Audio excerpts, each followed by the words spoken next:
Good morning বন্ধুরা, বেরিয়ে পড়লাম কোথায়। যেতে যেতে পথটা দেখাবো, সমস্ত কিছু এক্সপিরিয়েন্স করাবো, বুঝেই যাবে কোথায় যাচ্ছি। হ্যাঁ, বৃষ্টির মরশুম, খুব ভালো লাগছিলো বেরিয়ে। ভোরই বেরিয়ে গেছিলাম এবং তোমরা ভিডিওটাকে ফলো করলেই বুঝতে পারবে যে আমি অ্যাকচুয়ালি কোথায় যাচ্ছি। আমি নয়, আমরা অনেকগুলো মানুষ যাচ্ছি। একজন আগে একজন পরে ট্রাভেল করছে, মানে কিছু লোক আগে কিছু লোক পরে ট্রাভেল করছে।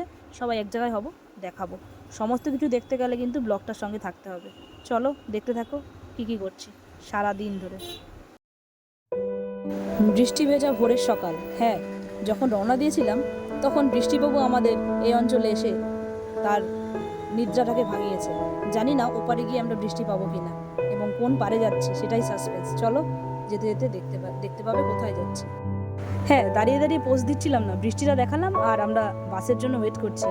আমাদের বাসের টাইম 5টা 10।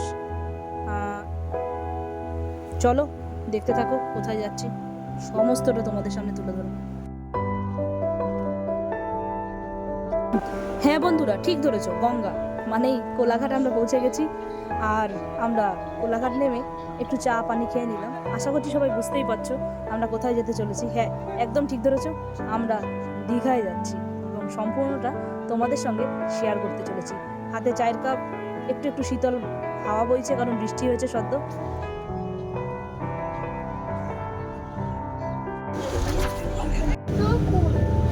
চারিদিকের প্রাকৃতিক সৌন্দর্য দেখতে দেখতে আমরা ডিরেক্ট পৌঁছে গেলাম ওল্ড দীঘা। রুম ট্যুর দিয়ে শুরু করছি আজকের ব্লগ।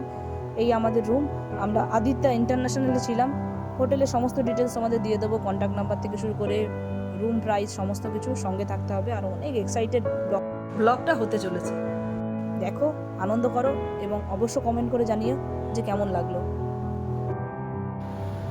তো শুরু করছি আজকে রুম ট্যুর। একটা দেখতেই পাচ্ছ ক্যাবিনেটের মতন ছিল, একটা এলইডি টিভি ছিল, উইন্ডো এসি ছিল, একটা কিং সাইড বেড ছিল যেখানে 3জন খুব আরামসেই শোয়া যায়। আর হ্যাঁ, কমফোর্টনেসটা সেটা না শুয়ে বুঝতে পারবে না, খুব ভালো ছিল। আর রহিবাত আমাদের রুমের মেন ভিউ হচ্ছে গিয়ে আমাদের সি ভিউ রুম নিয়েছিলাম। হ্যাঁ, একটু কস্টলি পড়েছিল অন্য রুমের তুলনায় এবং দুটো সিটিং অ্যারেঞ্জমেন্ট ছিল এখানে। অত্যন্ত সুন্দর একটা মুহূর্ত কাটানোর মতন। বাথরুমটা দেখে নাও, একটা বেসিন ছিল, একটা ইংলিশ কোমোড ছিল, আর সবসময় এক্সস্টার চলছে, অতএব স্মেলিং নিয়ে কোনো চিন্তাভাবনার কারণ নেই। মিরর ছিল। আর এই টোটাল রুমটা। আর এখান থেকে বসেই আমরা সিটাকে যে কদিন থাকবো পরিপূর্ণভাবে উপভোগ করবো এবং তোমাদের সঙ্গে শেয়ার করে নেব। দেখো কত সুন্দর দৃশ্য লাগছে, পুরো বাইরের সি ভিউটা এই বেডে শুয়ে বা বসে বা দাঁড়িয়ে, হোয়াট এভার ইউ ওয়ান্ট। আর সঙ্গে ছিল একটা মিনি ফ্রিজ। এখানে আমরা যাবতীয় যত কিছু টুকটাক জিনিস খাওয়ার দাওয়ার এখানে রাখতে পেরেছি এবং মিনি ফ্রিজটা গরমের দিনে প্রচণ্ডই উপকারী, সেটা আশা করছি সবাই জানে। এই ছিল আমাদের আজকের রুম টুর। সঙ্গে ছিল এই ক্যাবিনেটটা দেখাতে ভুলে গেছিলাম, দেখো ক্যাবিনেটের সঙ্গে একটা মিরর, একটা বড় আলমিরা টাইপের ছিল, ওয়ার্ড্রপ। এই ওয়ার্ড্রপে তোমার যাবতীয় সব জিনিস হ্যাঙ্গার বাগেরা সব আছে, সব কিছু রাখতে পারবে। তাকিয়া ফাকিয়া যা আছে সব এখানে রাখতে পারবে। আর আমাদের সঙ্গে যে লাগেজ ছিল ছোটোখাটো, সেগুলো আমরা এখানে মোটামুটি ঢুকিয়েই দিয়েছিলাম। এই ছিল আজকের রুম টুর। তো বন্ধুরা, জার্নি করে এসে আর শরীর দিচ্ছিল না, তাই আজকের ব্লগটা এখানেই শেষ করছি।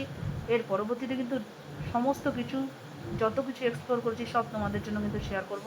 পরবর্তী ব্লগগুলো দেখতে এবং লাইক করতে আর কমেন্ট করতে কিন্তু ভুলো না।